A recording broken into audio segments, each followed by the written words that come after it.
Hello, everyone, and welcome to another episode of the Keeping Up with Keith interview series. Today's guest is a total boss. She is amazing. She's a great friend, a great colleague.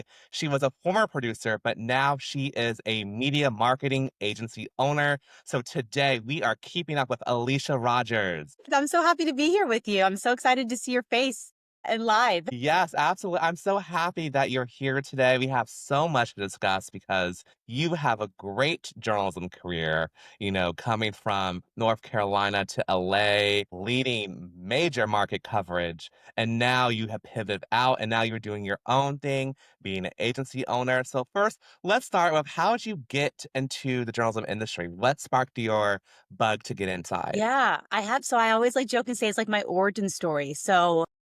I am a mama to a lot of children. That's a huge part of my life. And when my oldest, or excuse me, my youngest of my older three was going back to kindergarten, I'd always promised myself when he got there, I would go back to college and kind of do it over again and follow my dream career this time. And so I got in and I was initially doing videography and graphic design and was really into television production. And while I was in my program, I had a situation. I was living in South Carolina at that time. My ex-husband was in the military and we were stationed there. And I was preparing dinner one night and had the TV on, the news was on in the living room. And my little boy, who was probably about 5 or 6 at the time, I heard him say, "Who are those people in the white costumes?" And I didn't know what he was talking about. And I went out to the living room and on the news was a protest at the state capitol of South Carolina with Ku Klux Klan members, like in full uniform. And I remember just in that moment thinking, I learned about this in history books, but here is my mixed race child, like watching this live on the television. And so I ended up kind of having a very quick, brief conversation with him and then distracted him and sent him to his playroom. And I sat and I watched that news program and Hmm. I remember thinking, why is this reporter interviewing so many of these Klan members and nobody on the other side of the protest, which the protest was about a Confederate flag being flown at the state capitol and they were taking it down, right? So they Yes. didn't go over, and I didn't hear and see one interview in that full coverage, that live coverage of them hearing from the other side. And I just remember being really disappointed in the moment that my child witnessed that. And then that's what the news was today. I just put something in me. And then it was about 2 months later, I had the opportunity to go intern at a news station. And that was in Charlotte, North Carolina, about 20 minutes from me. And the rest is history. I went in for a 10-week internship and 3 weeks in, they offered me a job. And I just, after that experience and then getting that internship, I knew this is the path I was supposed to go. I have a big mouth. And so I was meant to like use my voice to be a voice for others that weren't getting heard. No, that is right. That's such a noble story. Just because, because why? Because people don't realize the media is the fourth estate. We have a lot of influence. Yeah. And just like, and you recognized that the coverage was very disproportionate and it could maybe negatively impact your child down the line. And so you decided, what we can do better than this. Yeah, And then absolutely. you got in and then That you was my got to start, and Charlotte. then it was just I'm just my guns blazing type of woman, so it was just, like, going from there, like, going, and that's still even carrying over, I think that's a purpose that I have in my life is to elevate and make others visible. And I'm doing it now with businesses, but my entire career in news was making sure stories and really important issues were getting heard that deserve to be heard. No, that is amazing. And so how did you make, I guess, the jump from the East Coast to the I mean, I guess the South to the West Coast? Yeah, I had a little creative strategy in the mix there. So when I came on board in Charlotte, like my first job offer there was just as a video editor. I was just editing the footage, the B-roll that was coming in. It was my first start. It was overnight, so cruddy hours, especially like as a mom of little ones. But it was my opportunity. It was my foot in the door. And when I got in there, I was able to kind of like survey the landscape there. The company that I was brought on with happened to be going through a hiring freeze and they needed help with producing guest segments and booking and stuff. So I just stepped up and stepped in and then was able to take on a lot of different roles and have a pretty robust like resume at that one station. Hmm. And then it was able to, from there, from Charlotte, North Carolina, piggyback my career to other news stations off of my my ex-husband's career as a military family. So Yes. wherever I knew his next job move would be, I then would just research the market and get in. So I worked in the Midwest, in Topeka, Kansas, the capital, and did a little more heavier politics coverage there. And then came out here to California and worked in San Diego and got some good experience down there. And then made my way to LA and was brought on to create new programming for the station that I was at for almost 7 years. Yeah, no, that's amazing. And so I guess in your news producing and now when you were at Spectrum, you helped create a show from scratch. So what goes into that? Because I think, some producers may have a dream to just start something from scratch and produce it for the local news. Yeah, so I will say this, when I got to my station to LA, I was actually brought on as a contractor. So I didn't have like the full like job yet. And I Hmm. remember when the boss at the time when he hired, I was like, give me an opportunity. Let me come in, let me show you what I'm working with, and then you can figure out like where I'll be a great fit here because as you know, that station was like a newer startup, you know what I mean? And they were Yes. getting going. I knew there was going to be so much opportunity for me to like find, a need that they had and fill that gap for them, just because that's kind of like my mentality in general. And so Hmm. within a couple months, less than I'd say it was like 2 months, they realized they needed some weekend programming created and it is a tighter budget. And so that the opportunity kind of, I'd already gotten in and learned every single program there I could and worked on every single one.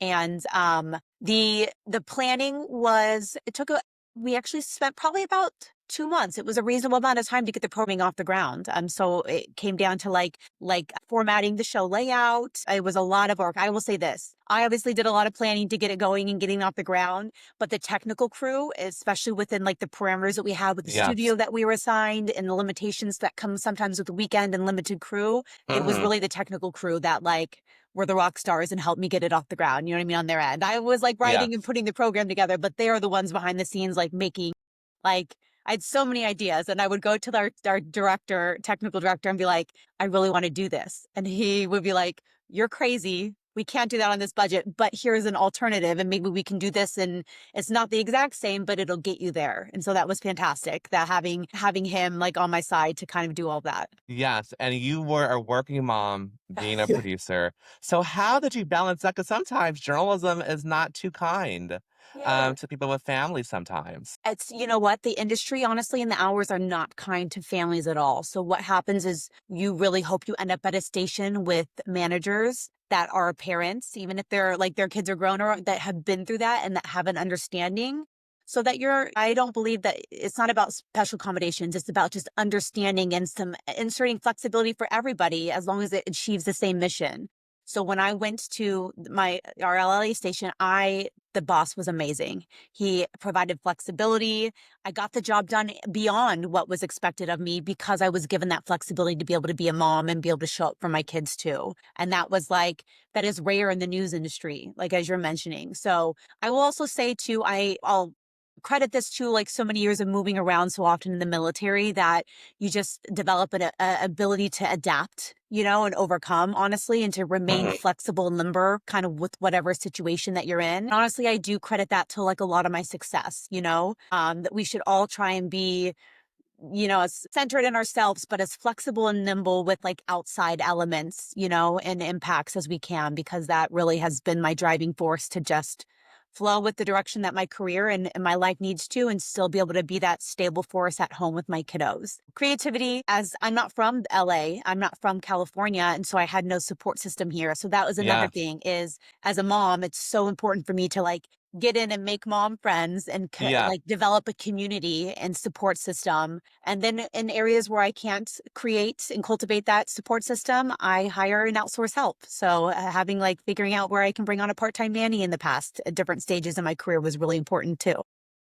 Oh, no, that is great. And I think you mentioned, having that support system because, I mean, I talked to many friends, they're now since, I guess now since they're in LA or in more higher markets, they want to starting a family now because they think, that's where I'm going to stay put Yeah. at. And so I guess what advice would you give to them if they're thinking about, what shift? Because I know usually I think most of the mothers that I've worked with, they worked usually like an AM shift because I feel it's much eat like they can pick Yeah. up the kids easier and then, get ready for bed as opposed to doing something like day side or night side, which may not Yes, be, I agree. So inconvenient. I will say I lucked out for a big part of my time here in LA, and my schedule was like a 6 a.m. to 1 p.m. It was beautiful. Like it was kind of great because I would help get morning care, which obviously is a bummer. Mom, we miss missing out on some of those things, but I would get morning care taken care of. And then I get to be there for school pickups and snack time and homework and sports in the evening and dinner and bedtime routine. So to your point, exactly, it's very common. And so when I ended up, my final kind of stint there was helping rebrand a new morning show program with the anchor that I've been working with on the noon show for so many years and really adored. I got to go with him over to the morning and launch him as our, Yeah. flagship morning anchor and then get that rebranded and going for them. So that was like my return to morning news after not working it in a while, which Yeah. when we say morning news, we're like talking like 2 a.m., 3 a.m. call time, Yes. which is rough, Mhm. right? But for a mom, it really is. That is my recommended schedule if you can't get like dayside hours. Okay, gotcha. And Yeah, so hard on tell sleep, and it deteriorates your health if you don't work really hard and diligently to balance your health with it. Yes, yes, absolutely. And also, I just want to follow up because you did a social media post like a couple weeks ago, and you're being honest about, your how you are moving up and how you did not have there's like a family member who did not support you Yeah, in this goal. And so in journalism, even today, I feel my family still don't know what I've done yeah, yeah. before. It's a very misunderstood career. So how did you navigate that doubt and then just continue to push forward? I think there's 2 parts to that I wanna touch on, and one of Yes. them will be a little broader and make more sense to, I think, everybody. But to specifically the one with family, I think it's always important for us to remember that the ones closest to us, like our loved ones, especially ones that have been with us since the beginning, they're always going to have in their mind that perception of who you were 10, 15 years ago, right? Like for me, I was a military spouse and moved all over the country. So I haven't lived like in my hometown with my sisters or my aunts, uncles, cousins, parents since I was 20 is when I moved away. And now I've done short stints in between there, like during different deployments, but so who they have in their mind since I left that town is the young 20-year-old mom that was like struggling, trying to figure it out, way too young to have children, right? Trying to figure it Hmm. out.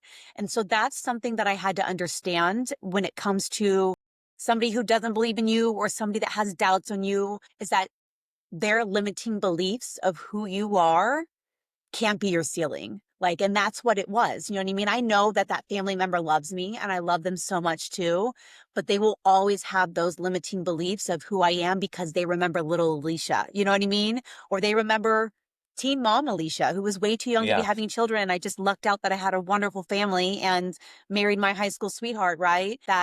That's who they remember. So who I become and who I've evolved to as a human and the career path that I've taken and where I've pushed myself, beyond the limits that others set on me and even that I set on myself is not who they're going to remember. And then the other part to that is you're going to have doubters your whole life. Like if you don't have somebody doubting or like being a hater, I mean, we wish we wouldn't experience it, but see those sayings that say like, if you have somebody that's like hating on you or your light, then you're doing something right and you need to keep going, right? I feel like I'm generally just a happy person, for the most Yeah. part. I have my grumpy days. I'll get hungry. If you don't feed me, I'm for sure a hangry girl. But I have come in close contact with so many different people that I try and make sure I emit my light to them and maybe share some of it. But some people just don't want it and aren't about it and will hate on you and hate on your abilities just because they don't like the light that you're emitting into the world. And so if I had one reminder for everybody, it's just that doesn't change your mission and your light needs to keep on shining because it's going to reach people that really need it. Absolutely. Do not have no one dim your light because Yes. you're a star, baby. Yes. So let's talk about your pivot. So when did you know it was the time to do something new? What was that process like? Because I think many people now in our industry at our age are now considering, Yeah. I may want to do something different. I mean, and just anecdotally, I had the calls from multiple, talks with multiple people about Yeah. Keith, how did you do it when I Yeah. left, my station and went into public government? So Yeah. when did you get that I bug to had been just feeling it for a while. Where I landed, my station here in LA was like, excuse me, it was I mean, it couldn't have been a better kind of stopping place during COVID, especially too. I think back to that all the time. It was the place that I was meant to be. And I'm so grateful for that because at the time and under the leadership at that time, there was flexibility and understanding. And we all still were, I feel like I was more focused than ever on like making, achieving the mission and keeping people safe and informed and also making a difference when people were really struggling during the pandemic, with isolation and Yes. being okay. And so it just made it more important than ever. And that flexibility to make it happen just drove a lot of us. That we were all inspired. But there got to a point here in the last couple of years where there was a few different like specific instances where I can remember like just looking up and looking around after it's usually certain situations would happen and being like, gosh, this doesn't feel in alignment anymore. And obviously as a mom for me, there were specific like considerations I had and as a single woman, I had to take in that was always kind of part of my leverage is I really wanted to go for it. I feel like the urge to like, it's time to move on, but I need to plan this out. I need to be strategic about it. I need to do this the right way. So I'm supported, and my children are supported. But the kind of the final thing for me was in my final year at the station, there was a big merger that came through. And I really struggled with some of the talks from corporate that were coming in when it came to, in my opinion, the integrity of the product. My job is to tell the truth as a TV news producer and journalist, no matter who likes it. Like, I don't care your political affiliation, left, right, it doesn't matter. As long as I'm sharing the truth. If you don't like it, that's not my problem. My problem, my job and my objective is just to deliver the news and the truth that you need to hear. And I Yes. was feeling like we were being asked to not always do that, to make sure we were not isolating certain political parties, even if it meant, softening the truth that we're telling, if that makes sense. And that's why I'll Yes. go into that. But that was just really heavy on my heart and a lot of other people's hearts in the industry. And it's not the station isolated alone. You know what I mean? There are lots of mergers Mhm. going on. There have been lots of people in news in general dealing with a really challenging political, environment. So it's we're not alone in this. I wasn't isolated, but it just became to a point where I know my purpose was to elevate and highlight and illuminate people's voices and stories and stuff, but it just felt like it wasn't in this news context anymore. It wasn't where I was supposed to be. And it was time to move on because my purpose was still the same, but my vehicle for doing so and elevating voices needed to evolve. That was a long No, answer. no, no, no. That's very good. I think that's what some people are feeling because I think you mentioned integrity. It does, like you said, it doesn't matter the political view or whatever. Yeah. Just that you're compromising the integrity of the show, of the brand, of the journalists who Yeah. are working for this network or program. And it's just a little bit. I mean, I know there's a gray area, but I feel like it's Yeah. the tipping the line, but it's kind of like it's I think I think the line has been crossed And you know at what I certain think for points. me, it was like there's like a level of fear with it all, right? There's a level of fear of backlash from the current administration. And that's me being really frank. And I feel like Mhm. as journalists, we can't do that. You know what I mean? That can't be how we move forward. Justice and truth, you know what I mean? Or how we is mainly truth, right? Or how we are supposed to move forward. And I think what that then comes down to is it's the corporate entity in the middle ground, right? That Mhm. has to deal with that administration, right? And then that trickles down on us and impacts our ability to do our jobs. And so that was really an issue for me. It just felt like I have so many friends, journalists that are still in the industry and they're doing such amazing jobs. And I like we need journalists. We need Yes, journalists more than ever. we And so there do. was I struggled a little bit internally with that. Like, is this like, am I supposed to stick this out? But I had Yes. other things to consider, like the way it was deteriorating my health, staying in those hours, staying with an unsupportive management team, and then also those implications of the integrity that I didn't think was there anymore for me to make a difference. No, absolutely. I think you hit the nail really on the head. How I think a good portion of people are feeling because there's a lot because you gotta protect your health and also your income and how you're going to live. Yeah, Feed your children. yeah, yeah, So you have those multiple things to consider. What you said, it was just nail on the head because I have talked to friends and they'll say, we had a legal meeting and this is what we're having this meeting because of XYZ, because of this situation. So we Yeah. just want to make sure everyone's on the same page. And yeah, I'm like, okay, Yeah. got it. One of my posts recently talked about like specifically saying like I walked away from my dream job as a TV news producer in LA. And I don't know how it got shared, but it went like a little mini viral within the news community. And I mentioned that because then I had so many people on air talent, especially reaching out to me privately. I've actually connected with I gained like 200 followers just from news anchors around the Mm, country and actually internationally. Canada, I got a lot of those. And just feeling the same sentiments and burnout and concern and wondering like how much longer they can stay in this or if it's time to just transition. So it's like, as you mentioned too, you've been talking to people, it's on a lot of our minds, you know what I mean? And I wondered, is that like, should we be staying and fighting it out more, or is it time to just sometimes it's just time to transition, you know what I mean? And then the hmm. new wave, or the ones that can stay in for a little bit longer, or the ones that are ready to come in and kind of take the baton, then they can take a turn for a little while, is kind of where I deduced it, to like focus on my health and my well-being and my dreams. Yes, absolutely. So let's talk about your dreams. Let's talk about your purpose, what you're doing now. So Yeah. tell me a little bit more about that. Yeah, so I officially launched my own boutique media marketing agency. I'm based here in Orange County, California, which is where I live, and I'm helping clients all over Southern California, and I'm so excited about it. It's been a really, really rewarding thing. Challenging, right? That pivot to entrepreneurship, like Yeah. really tests the grit in you, honestly. And I will say this, I took a little time for myself after I decided to walk, and I did initially when I got out, I focused on media consulting. So I took on some great PR firms on retainer and some regular clients, and just was consulting for their clients and getting them media trained. And that was a really great, that got my feet wet with like where I wanted to go next.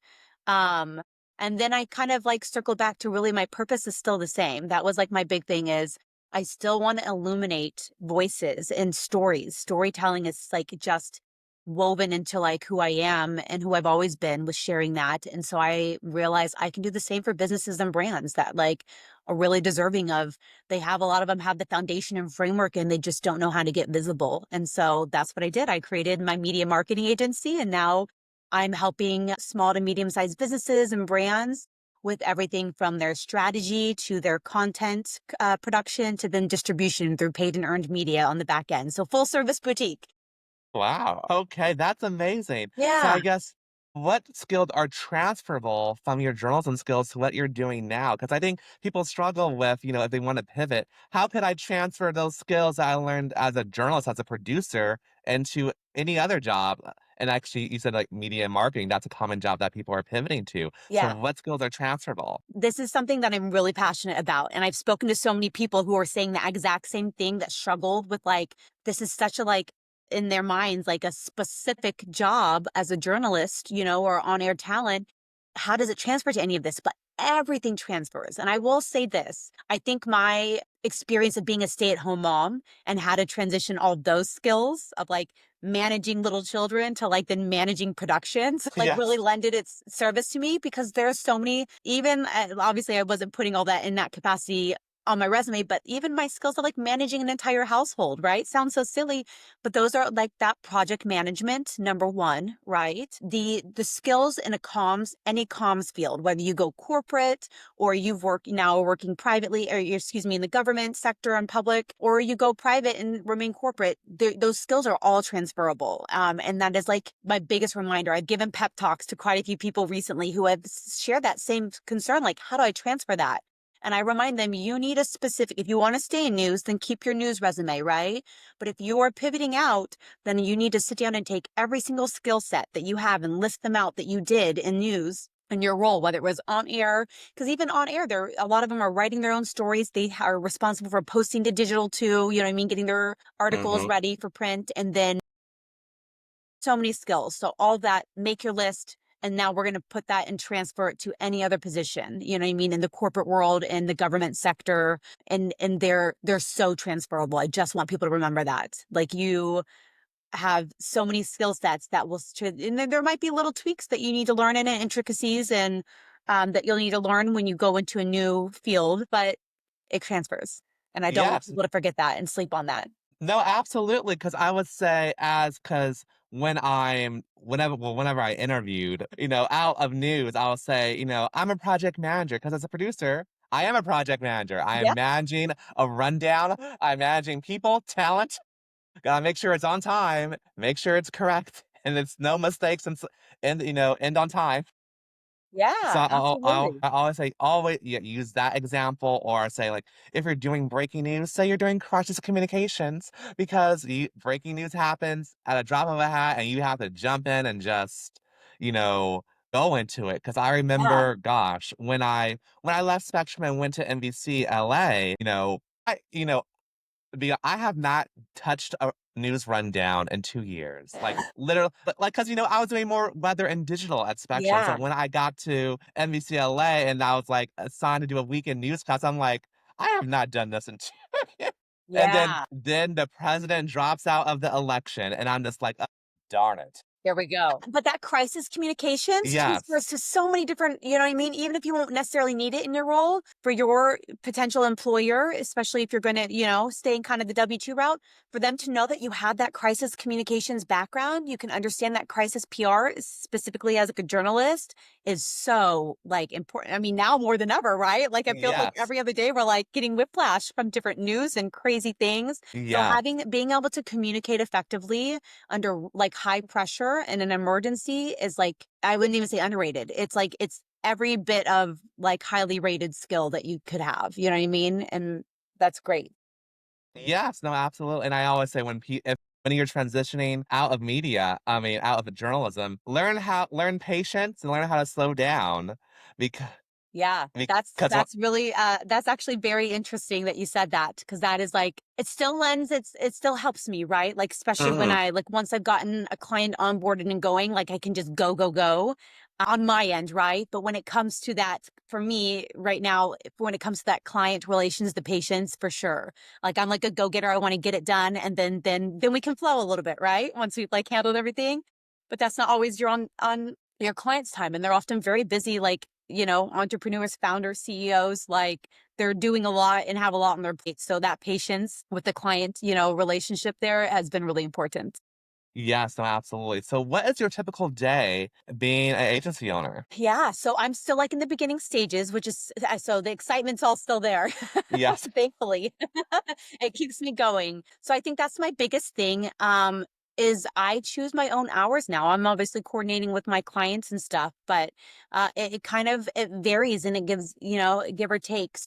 I have a pretty diverse range of clients right now. One even like a political candidate that I'm helping, which is not like in my normal clientele. But so Mhm. it really ranges. I schedule out kind of my weeks with, I have specific onboarding days, I have specific strategy days and that I'll coordinate with clients. And like essentially with my clients, I'm mapping out a whole schedule for them too, for their strategy for content creation days. I'm getting my videographer scheduled out to go and work with clients and do shoots. So my typical day is always first lately garden, coffee in my garden.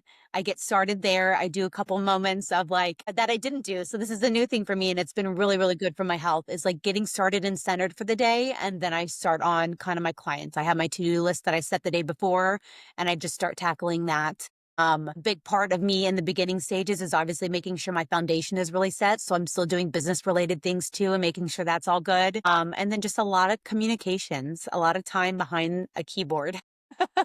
Okay, and I also wanna touch on because your advocacy work, I know with foster care, Yeah. that has been a really big part of your life, so can you share about that and how important is that for that work? It's huge. I think that really lends to like the heart of like why I became a journalist, right? Is for like making sure I speak up or hand over the mic for issues that not just are important to me that I see have value, and matter to the communities around me, and that was always really important. So for me personally, I told you I had a lot of children. I have four Yeah. children. So my older three are from my previous marriage. And then I have a little guy that I adopted from foster care. He's almost 5. He'll be 5 in a few weeks.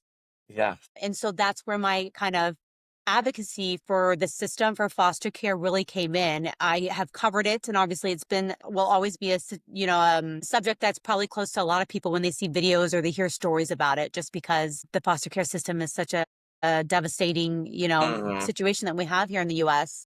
But I only knew what I knew about the foster care system from covering it in the news previously, right? But one of the biggest things that I will forever learn when I am getting involved in stuff like this one on one versus just covering it is Mhm. that even from as a journalist, you try and get in it as much as you can to understand it, but you're still like, especially as a producer where we're at the station, kind of manning things from there, you only get like a bird's eye view sometimes. And so really navigating the foster care system, the social workers, what they go through, what they're dealing with, Mhm.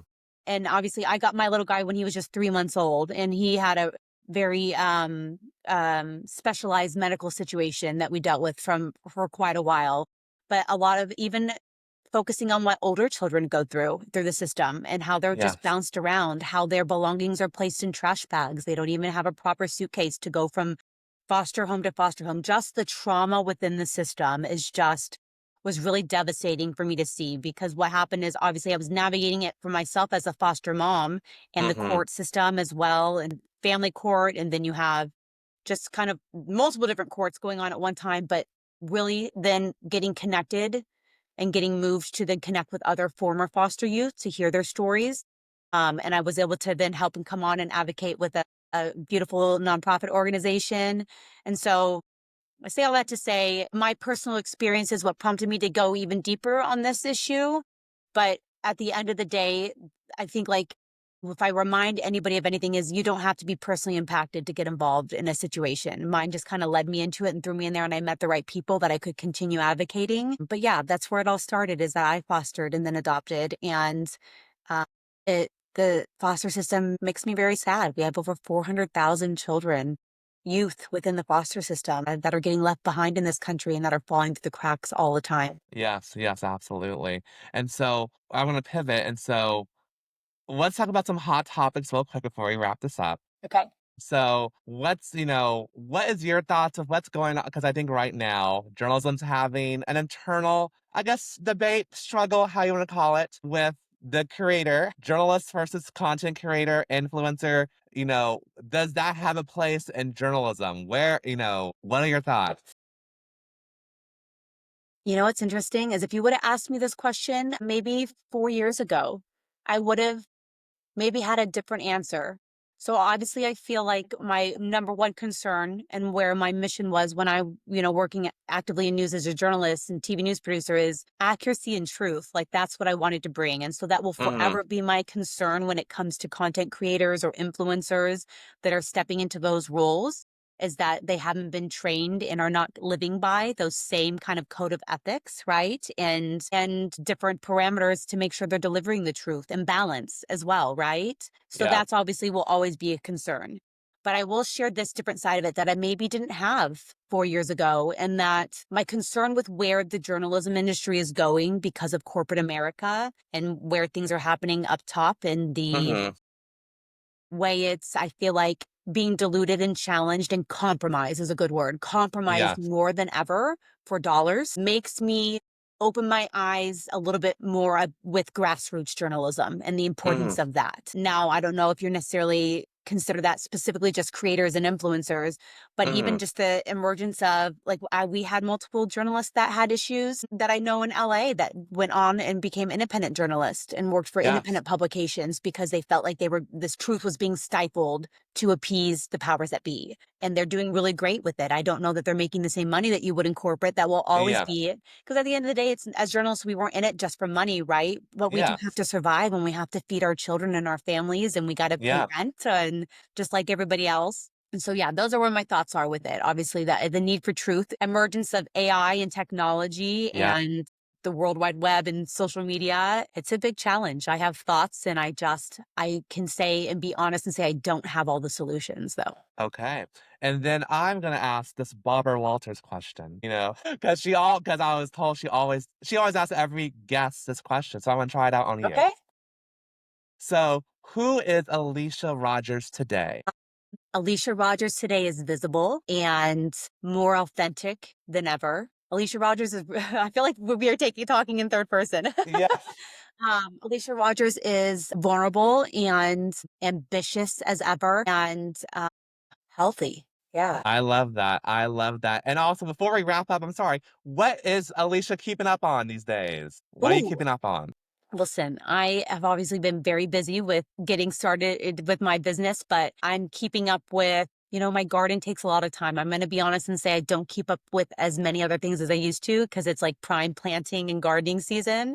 I'm a Mhm. plant mama now and I need my veggies to all make it. So, and let's see, I will say I'm keeping up really closely with AI and automation and tech and fintech and all of that stuff. And obviously then with the geopolitics of everything going in the world, still keeping up on all of that. So those are really important things that I'm keeping an eye on. But specifically the AI, the automation, all of that, because Yeah. I know people have so many different thoughts on it, but it's coming. It's not stoppable. We can't Yes. stop it at this point. It's coming whether you like it or not.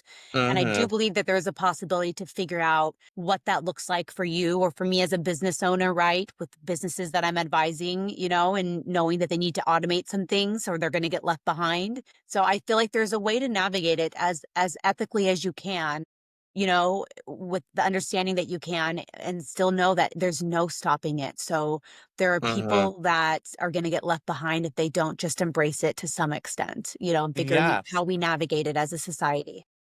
And there's ways to use it ethically and do your research on Yeah. how to use it in journalism. Yeah. Like, you can use it for headlines or teases. Yeah. This too, I think it makes the need for journalists Yes. more important than ever. We need a human eyes overseeing and holding accountability and making sure that that space is held for that is really important too. No, absolutely, yes. I just wanted to remind you too, I love that you're doing amazing. I'm proud of you. If that makes any difference, I'm proud of us both. I'm proud of you for like always just creating and inventing and moving forward. I've been loving watching your journey over the last couple of years with everything you're doing and all the cool things and even the really creative, cool spin that you bring to the government, sector. Oh, yeah, thank you so much, I appreciate that. Yeah, I did not know it was gonna I didn't know I was gonna, I guess, create my purpose there. Yeah, I love it. Don't stop. So that's what I love. Okay, Alicia, so where could my audience follow you at? Where could they find you? Yeah, come find me on social media. I'm at Alicia Rogers TV. I'm on Instagram, Facebook, and X as well. So find me on there.